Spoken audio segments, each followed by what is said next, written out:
आती है समीकरण मुस्लिमों का साथ और सुनीता वर्मा जी और योगेश वर्मा जी की पकड़।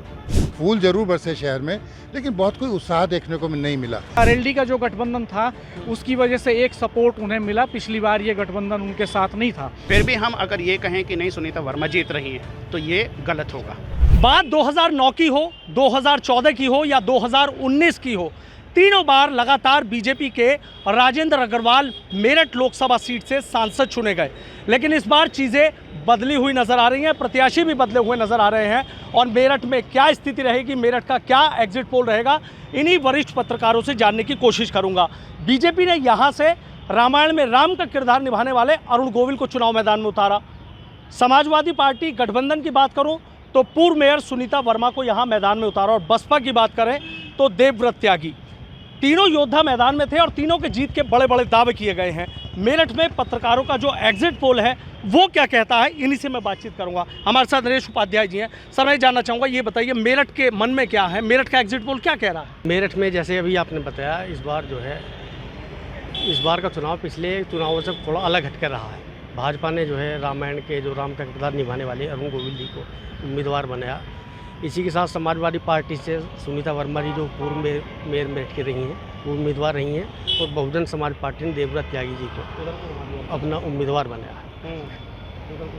जिस समय अरुण गोविल जी की घोषणा हुई उस समय बड़ी अजीबोगरीब स्थिति बन गई। कुछ लोग ये था कि इनका विरोध भी होगा, विरोध हुआ भी, है ना। उन्होंने भी माना, कुछ जो पहले से दावेदार थे या टिकट की मांग कर रहे थे, उन्हें टिकट नहीं मिला, उनकी नाराज़गी भी बढ़ी, वो दिखाई भी दी चुनाव में। लेकिन कुल मिला के ये है कि चुनाव बढ़िया रहा। इसके अलावा जो मुख्य फाइट इस चुनाव में यहाँ दी वो सुनीता वर्मा जी समाजवादी पार्टी के उम्मीदवार हैं, वो बढ़िया चुनाव उन्होंने लड़ा। देवव्रत त्यागी जी को शुरू में माना जा रहा था कि चुनाव ठीक रहेगा, शुरुआत भी उनकी अच्छी रही। लेकिन जैसे जैसे चुनाव आगे बढ़ता रहा उनका चुनाव कमज़ोर पड़ता गया और लास्ट टाइम में आके भारतीय जनता पार्टी और समाजवादी पार्टी के बीच ये चुनाव। मेरठ में तस्वीर कुछ साफ करेंगे आप? तस्वीर जहाँ तक बात है कि ये कहना तो बहुत जल्दबाजी होगा कि कौन जीतेगा, लेकिन दोनों के बीच बहुत कड़ा मुकाबला है। और अगर इन दोनों में भी किसी एक को ही कहा जाए तो मैं ये कह सकता हूँ कि भाजपा ही प्लस में रहेगी और भाजपा प्लस में रहेगी। रविंद्र राणा जी, ये तो भाजपा को प्लस बता रहे हैं मेरठ में, आपके हिसाब से क्या लग रहा है? देखिए, बहुत कड़ा मुकाबला हुआ है मेरठ में। पिछली बार जीत का जो मार्जिन था वो बहुत कम था। मेरे ख्याल में 4600-4700 वोट का अंतर था जिससे राजेंद्र अग्रवाल जीते थे। वो लगातार 3 बार के एमपी थे। एक तो लोकल लेवल पे ये नाराज़गी बहुत थी बीजेपी के नेताओं में कि साहब बाहर से कैंडिडेट आ गया, पैराशूट कैंडिडेट आ गया। दूसरा, जो श्री राम की उनकी छवि थी वो उस छवि के साथ यहाँ अवतरित हुए और लोगों से कनेक्ट नहीं कर पाए अपने को। कई बार इस तरह की बातें भी आई कि साहब उन्होंने किन्हीं नेताओं से, पार्टी कार्यकर्ताओं से कहा डोंट टच मी, और एक दूरी बना के रखी उन्होंने। वो जब गाड़ी में चलते थे प्रचार के लिए तो सनरूफ से कुछ पलों के लिए निकलते थे, बाकी बीजेपी के लोकल लीडर्स पीछे एक रथ पे सवार रहते थे धूप में। तो पीपल कनेक्ट वो उस तरह का नहीं कर पाए कि एक तरफा ये कह दिया जाए साहब कि वो बम्पर तरीके से जीत रहे हैं, 1 लाख से जीत रहे हैं, 2 लाख से जीत रहे हैं। मुकाबला बेहद कड़ा है, बेहद दिलचस्प है। उधर अगर विपक्ष की बात करें अगर, तो उन्होंने, समाजवादी पार्टी ने 3 कैंडिडेट्स बदले। पहले एक वकील साहब को लेके आए वो, फिर अतुल प्रधान को उन्होंने टिकट दिया, फिर सुनीता वर्मा को उन्होंने टिकट दिया। सुनीता वर्मा नो डाउट बहुत अच्छा चुनाव लड़ी हैं, लेकिन पहले जो समीकरण था उसमें त्यागी कैंडिडेट बीएसपी ने उतार दिया। तो उस समय मुस्लिम्स को लगा कि शायद हो सकता है कि त्यागी वोटर प्लस दलित प्लस मुस्लिम्स मिला के कॉम्बिनेशन बन जाए जो विनिंग हो और जो बीजेपी के लिए मुश्किल खड़ी कर दे। लेकिन जैसे जैसे चुनाव आगे बढ़ा, जब सुनीता आई तो ये परसेप्शन ख़त्म हो गया कि साहब त्यागी जी फाइट में हैं। और मैक्सिमम उनका जो कैडर वोट था जिस पे वो भरोसा कर रहे थे कि साहब त्यागी हमें 90% मिल जाएंगे, तो वो 90% शिफ्ट कर गए वापस बीजेपी के पास। तो बीजेपी को वहाँ राहत मिली। दूसरा, जो एंटी इनकम्बेंसी थी बीजेपी के साथ, वो एक इशू रहा। लोकल नेता उस तरह से इन्वॉल्व नहीं हो पाए। एक राहत जरूर रही बीजेपी के लिए कि आरएलडी का जो गठबंधन था उसकी वजह से एक सपोर्ट उन्हें मिला। पिछली बार ये गठबंधन उनके साथ नहीं था, ये जरूर उनको माइलेज मिला थोड़ा अरुण गोविल को। लेकिन अल्टीमेटली मैं ये कहूँगा कि मुकाबला बहुत कड़ा है, दिलचस्प है और उतना आसान नहीं है कि बहुत सॉफ्ट टारगेट है BJP. Soft target. Harishankar Joshi ji सीधा कह रहे हैं तो सॉफ्ट टारगेट ही नहीं है, बहुत कड़ा आपस में कड़ा मुकाबला है मेरठ में।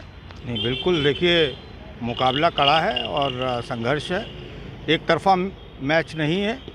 और लेकिन ये बात सिर्फ मेरठ के लिए लागू नहीं होती है, ये पश्चिमी उत्तर प्रदेश की तमाम सीटों के लिए लागू होती है कि वहाँ पर एक भी सीट ऐसी नहीं है जहाँ साफ तौर पर ये कहा जा सके, मतलब मेरठ तक, बुलंदशहर, गाज़ियाबाद और आगे नोएडा को छोड़ दो, गाज़ियाबाद भी हालांकि उसमें है, लेकिन ये है वहाँ कह सकते हो आप बीजेपी को एज है, लेकिन बाकी और सीटें सारी फंसी हुई हैं, सहारनपुर, कैराना, मुजफ्फरनगर, मेरठ, बागपत। और इसी तरह मेरठ की अगर बात करें तो मेरठ में जो कैंडिडेट आया अरुण गोविल, वो इसलिए लेकर आए कि एक तो राम मंदिर का उन्होंने प्राण प्रतिष्ठा समारोह किया था, तो भारतीय जनता पार्टी को और ख़ासतौर से मोदी जी को उम्मीद थी कि पूरे उत्तर प्रदेश में राम लहर चलेगी और एक तरफा हम राम लहर पर सवार होकर चले जाएंगे। राम लहर उतनी चली नहीं, राम लहर सिर्फ सीमित हो गई जो भारतीय जनता पार्टी के कोर वोटर्स हैं या उनके समर्थक हैं वहाँ तक वो हो गई। दूसरा ये लाए राम को कि यहाँ से राम को प्रतीक बना के पूरे उत्तर प्रदेश में यहाँ से एक मैसेज देंगे। अब राम यहाँ बाद में आए, बिस्तर फिल्म के पोस्टर पहले आ गए। तो हाँ सर, बिस्तर फिल्म के पोस्टर पहले आ गए। फिर दूसरा, राम जी के साथ दिक्कत ये थी कि वो सूर्य अस्त होने तक एक्टिव रहते थे। सूर्य अस्त होने के बाद मतलब सांझ ढले बाद वो फिर थोड़ा अपना, चूँकि ये बड़े स्टार हैं सर, वो उनका अपना बॉम्बे का लाइफ स्टाइल है, तो वो उस लाइफ स्टाइल में रहते थे। दूसरा, उनको गर्मी बर्दाश्त नहीं थी, लोगों के साथ में कनेक्ट नहीं होना चाहते थे। एक बिल्वेश्वरनाथ मंदिर गए, वहाँ उनको किसी ने कंधे पे हाथ रख दिया तो उन्होंने छिटक दिया। हालांकि बाद में मैंने उस व्यक्ति से पूछा तुमने किसे वोट दिया, तो बोला बीजेपी को। सर इतनी तमाम चीज़ें रही, फिर किसका पलड़ा भारी? सुनीता वर्मा का। सुनीता वर्मा। पुष्पेंद्र जी, तीनों की बातें आपने सुन ली, आपके हिसाब से मेरठ में क्या हो रहा है? क्रांति भूमि है, कह रहे हैं कि भाई पूरे पश्चिम उत्तर प्रदेश का गेटवे कहा जाता है, उस गेटवे में क्या होने जा रहा है? कौन दरवाज़ा जो है, किले का दरवाज़ा खोल के कौन राजा की कुर्सी पे बैठने जा रहा है? देखिए, कोई भी यहाँ पर खुलजा सिम तो कहने की स्थिति में है नहीं। और आज की बात करने से पहले शायद 2019 की थोड़ी सी याद आपके दर्शकों को दिलानी पड़ेगी।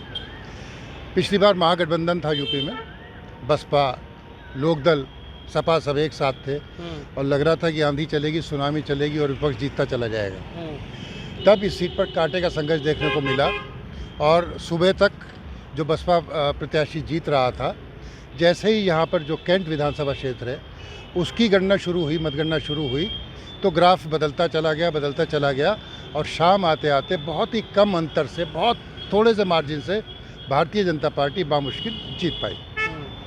अब तब की परिस्थिति से अब की परिस्थिति में अंतर क्या आया? बसपा अलग है, लेकिन कांग्रेस जो उस समय बाहर थी वो इधर गठबंधन में है। कांग्रेस का कोई बहुत ज़्यादा हिस्सा नहीं है, 40 से 50 हज़ार वोट होती है, लेकिन फिर भी वो परंपरागत वोट सुनीता वर्मा यानी कि गठबंधन प्रत्याशी को मिलती है। ये इनके लिए प्लस होता है। एक इनके लिए और प्लस होता है कि ये अखिलेश ने एक बड़ा अच्छा प्रयोग किया। अखिलेश ने कि सामान्य सीट पर एक जाटव को वोट दिया, टिकट दिया। उससे क्या हुआ कि एक सोशल इंजीनियरिंग जो शब्दों में रहती है, शायद वो कहीं बनी और दलितों का एक बड़ा हिस्सा, क्योंकि जो उनके पति हैं योगेश वर्मा, उन्होंने दलितों के लिए बहुत काम किया। और आपको याद होगा कि 2019 के जो आरक्षण आंदोलन था उसमें उनकी बड़ी भूमिका थी, उसके लिए उन्हें जेल तक जाना पड़ा। तो मैं ये मानता हूँ कि बहुत सारे जो दलित युवा हैं उन्हें निजी तौर पे प्यार करते हैं, उनका वो काम भी करते रहे। तो मुझे लगता है कि दलितों की वोटों का एक बड़ा हिस्सा वो लेने में कामयाब हुए। दूसरे, मतदान के दिन जो पता चला, जो त्यागी जी थे बसपा के उम्मीदवार, जब सबको लगा कि शायद वो कहीं जगह नहीं बना पा रहे या मुख्य द्वंद्व से, मुख्य रेस से बाहर हो रहे हैं, तो इवन उनकी बिरादरी के लोगों ने भी कहीं अपना मन बदल लिया और सोचा कि वोट गड्ढे में ना जाए। मुझे नहीं पता कि दलितों ने भी ऐसा सोचा सबने या नहीं सोचा, जो कोर वोटर है मायावती का, लेकिन हाँ एक माहौल ऐसा ज़रूर बना। उससे क्या हुआ, मैं ये नहीं कह रहा कि किसका दरवाज़ा खुल गया, लेकिन एक कांटे की टक्कर ज़रूर यहाँ देखने को मिली। और उसके लिए जैसा हमारे साथियों ने बताया कि एक तो वो भाई पैराशूट से उतारे गए थे अरुण गोविल को शायद ये सोच के उतारा गया था कि जो प्राण प्रतिष्ठा 22 जनवरी को हुई उसको वो उस माहौल को ज़िंदा रखेंगे, गर्म करेंगे और सिर्फ मेरठ ही नहीं और सीटों पर भी उनका आने का फ़ायदा मिलेगा। और मुझे याद है कि मतदान से कुछ दिन पहले जो उनके साथ लक्ष्मण का किरदार निभाया था रामायण सीरियल में और सीता का निभाया था, उनको भी लेके आए। फूल ज़रूर बरसे शहर में, लेकिन बहुत कोई उत्साह देखने को नहीं मिला। फिर जो उनकी पर्सनल बॉन्डिंग थी अरुण गोविल की, वो क्रिएट नहीं हो पाई। वो यहाँ पे सुबह बहुत से लोगों के यहाँ नाश्ता करने गए, जहाँ उन्हें थैलियाँ भी मिली, लेकिन अगर आप उनसे नाम पूछ लें कि वो कहाँ गए थे तो शायद वो एक का भी नाम ना बता पाए। और बहुत सी जगह जो उनके मेज़बान थे वो उनसे हाथ मिलाने के कोशिश करते रहे और वो हाथ तक नहीं मिला पाए। तो ये जो दूरी थी इसने जोश कम कर दिया। ये नहीं है कि वो भाजपा का वोटर बदल जाएगा, चला जाएगा, लेकिन हुआ ये कि जो भाजपा का वोटर या समर्थक अपने साथ 4 वोटर्स को लेके जाता था, इस बार वो नहीं हुआ।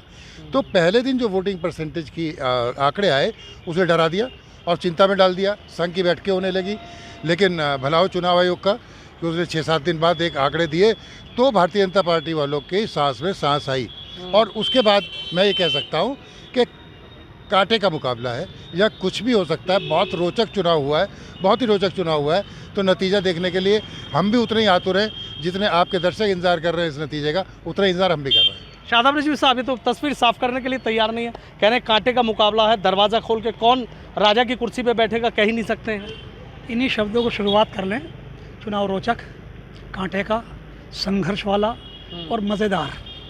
मज़ेदार मेरा सेंस ये है कि देखिए 2019 के चुनाव जो भी जिक्र हुआ है, वो चुनाव भी आप देखें कि इसमें 5 विधानसभाएं आती हैं। किठौर, मेरठ कैंट, मेरठ शहर, मेरठ दक्षिण, हापुड़ और किठौर। पिछले चुनाव में जब बसपा और सपा यहाँ से लड़े थे और बसपा का यहाँ कैंडिडेट थे, तो 4 विधानसभा से 28,000, 32,000, 18,000, लगभग 17,000 से जीत के करीब 90,000 से ज़्यादा वोटों से 98,000 के आसपास जो है वो बसपा के कैंडिडेट बीजेपी को हराते चले आ रहे थे। लेकिन जब कैंट में आए तो कैंट में आके वो वहीं जो है करीब वोटों से हार गए, 1 लाख कुछ हज़ार वोटों से। जो अंतर आया 4700 वोटों का, तो वो भारतीय जनता पार्टी जीत गई। अब आप इस चुनाव पर आइए। इस चुनाव में भी अगर वो स्थिति बन जाए जो मैं बता रहा हूँ 2019 की, तो कोई ऐसी शोक्ति नहीं होगी। लेकिन कैंट पे आइए आप, कैंट पे 2,45,170 वोट पड़ा।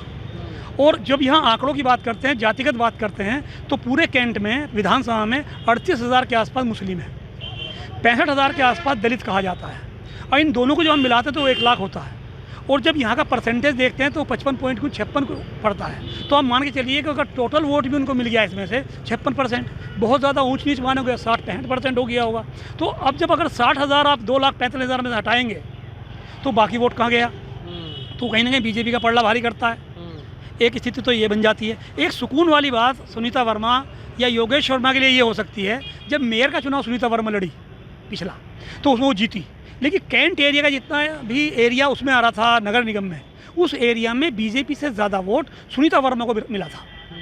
ये एक उनके लिए प्लस पॉइंट वो मान के चलते हैं कि वो वोट अगर हमें मिला तो ये हम प्लस हो जाएंगे और हम कहीं ना कहीं टक्कर देने की स्थिति में होंगे। एक दूसरी बात जो देखने को इस चुनाव में मिली, ये शायद मेरे साथी भी इससे इत्तेफाक करें, कुछ दलित वाल्मीकि और खटीक जिन्हें जातिगत आधार पर कहा जाता है, वो वोट कहीं ना कहीं जो कहा उन्होंने, जो हमने देखा, जो हमने बताया, अब वो कितना सच्चा है वो तो 4 तारीख को चलेगा, उन्होंने कहीं ना कहीं गठबंधन के साथ अपना रुख महसूस किया। तो वो भी एक उनके लिए बड़ी बात हो सकती है गठबंधन के लिए। लेकिन आप ये कहें कि बीजेपी को तो तमाम बातें हैं कि श्री राम जी, अरुण गोविल जी आए, वो पैराशूट होके आए, लोगों से कनेक्टिविटी नहीं बनी, लोग जो हैं उनसे अपना आपका जुड़ाव महसूस नहीं कर पाए, लोगों से जो है हाथ मिलाने उन्होंने गुरेज किया या नाश्ता करने में गुरेज किया या थैली लेके नाम न जानने में गुरेज, जो ये सब चीज़ें हैं ना हमारी, वो एक अलग बात है। लेकिन बीजेपी अपने आप में एक मजबूत स्थिति में यहाँ है। लेकिन इस बार चुनाव जो है सामान्य सीट पर दलित के आने के बाद मुसलमान और दलित का जो फिर से 2019 की तरह इकट्ठा हुआ, और साथ में ये प्लस वोट उसको, ये चाहे वो खटीक है, वाल्मीकि है, दूसरा अगर वो मिला है जिस तरह से, तो फिर एक चुनाव जो है वो स्थिति साफ करने वाली नहीं है। यहाँ स्थिति बिल्कुल फंसने वाली है। फंसने वाली स्थिति तो कौन फंस रहा है रवि शर्मा जी? एक दोहा सुना है कि राम जी करेंगे बेड़ा पार, उदासी मन काहे को करे। तो ये राम के साइड में होंगे, उन काल्पनिक राम की तरफ या सुनीता वर्मा की तरफ। हाँ। ये डिपेंड करेगा 4 जून को। घोषित भी तभी होगा जब 4 जून को निकल के आएगी। कुल मिलाकर के मेरठ हापुड़ लोकसभा सीट पर जो टक्कर है वह 2 ही प्रत्याशियों के बीच में है। तीसरा उसमें बसपा कहीं नहीं टिक रही है, भाजपा और गठबंधन प्रत्याशी सुनीता वर्मा। अरुण गोविल के साथ जहां बहुत सारे माइनस पॉइंट हैं उनके व्यवहार को लेकर के, और दूसरा ये है कि उनको पैरासूट उतारा गया, तो यहाँ पर एक बड़ा वर्ग ये रहा कि जो ये नहीं चाहता था कि वो यहाँ से जीतें। कारण उसका साफ साफ था कि अगर वो जीतते हैं तो उनकी राजनीति ठप हो जाती है। तो ऐसे एक वर्ग विशेष ने इस चुनाव में अपना ठंडा रुख रखा। लेकिन अगर आप ओवरऑल भी देखें, पश्चिमी उत्तर प्रदेश की सीटों पर नज़र डालें, तो सभी जगह चुनाव इस बार थोड़ा सा ठंडा रहा। आप जो मतदाता हैं उनको सीधे सीधे नहीं पढ़ पा रहे हैं कि वो वोट किस साइड में कर रहे हैं।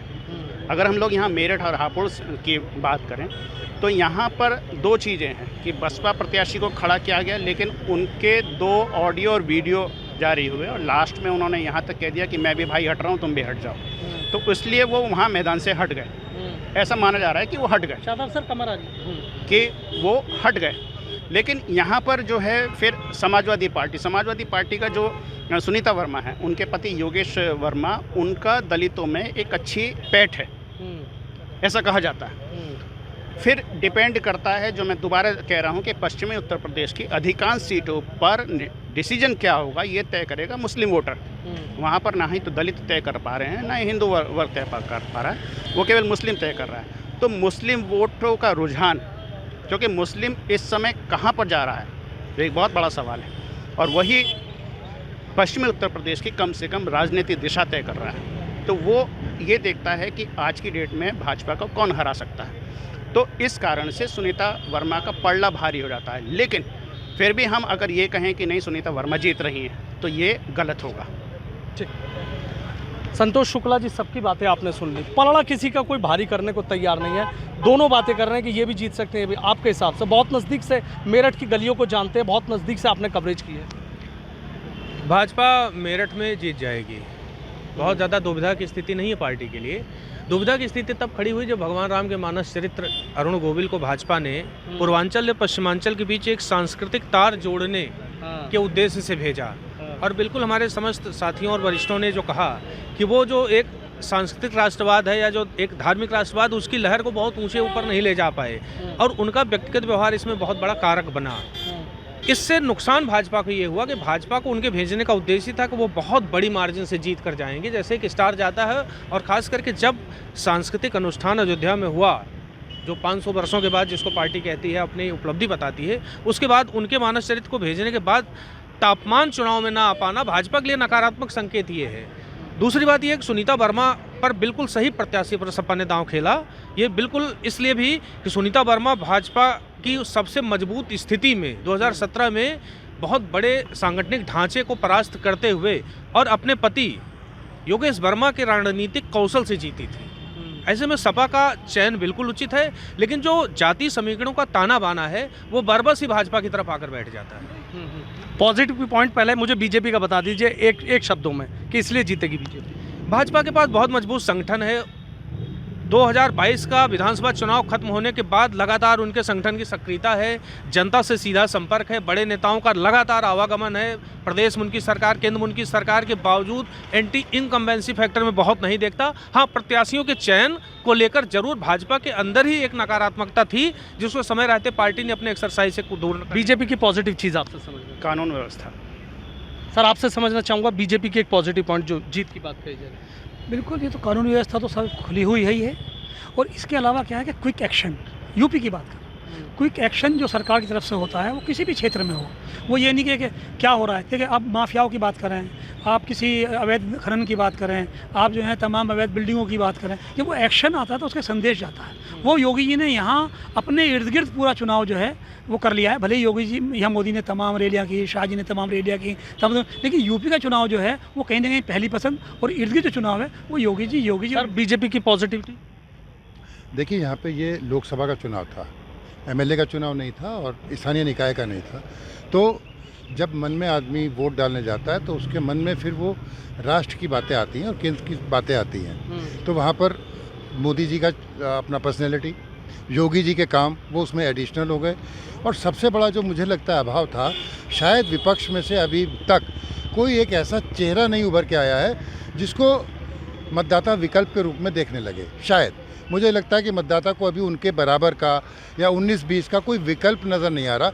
ये सबसे बड़ी जीत है और ये केंद्र सरकार को दृष्टिगत रखते हुए वोटिंग की गई है। ठीक है, आपको क्या लगता है बीजेपी के पॉजिटिव पॉइंट जो जीत की बात चल रही है? बीजेपी की पॉजिटिविटी की जहाँ तक बात है, सबसे बड़ी पॉजिटिविटी है संगठन, मजबूत संगठन।